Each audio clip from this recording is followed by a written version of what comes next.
Assalamu alaikum. Today's topic is Indian economy on the eve of independence. India has been predominantly backward agriculture economy at the end of British rule.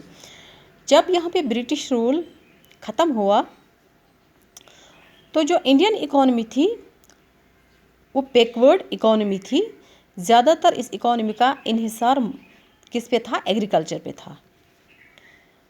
तो यहाँ पे देखेंगे हम different points कि उस वक्त Indian economy की हालत क्या थी. First is the colonial exploitation, irrelevant policies and oppressive political regime did not allow the economy to grow. The economy became stagnant and mainly dependent on agriculture.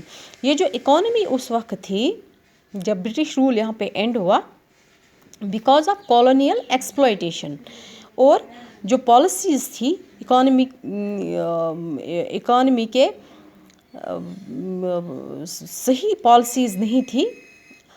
तो उस वजह से जो ये इकोनॉमी थी ये एक ही जगह पर अटक गई थी और मेनली ये किस पे डिपेंडेंट थी? एग्रीकल्चर पर.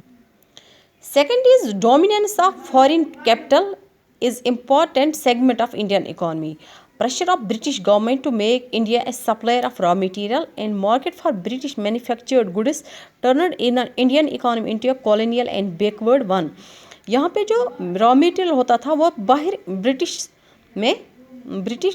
बाहर के कंट्रीज़ में सप्लाई होता था और वहाँ से जो चीज़ें मैन्युफैक्चर करके बन के आती थी वो यहाँ पे उनका मार्केट यहाँ पे था, इंडिया में था. तो उस वजह से भी जो इंडियन इकोनॉमी थी वो बैकवर्ड बन गई थी, वो बहुत पीछे रह गई थी. And third is the system of intermediaries between the government and the tenants represent semi feudal economy. And fourth is India suffer during war period. चूँकि वॉर पीरियड में इसको बहुत सारा नुकसान हुआ था, इकोनॉमी को जो कैपिटल था वो लॉस हुआ था, उसका बहुत सारा ज़्यादा नुकसान हो गया था. The country had no basic industries and imports were also not available. ना इम्पोर्ट्स थे और ना इंडस्ट्रीज़ थे. तो उस वजह से जो इकोनॉमी थी वो बहुत बैकवर्ड इकोनॉमी थी. तो this was the position of Indian economy on the eve of independence. Thank you.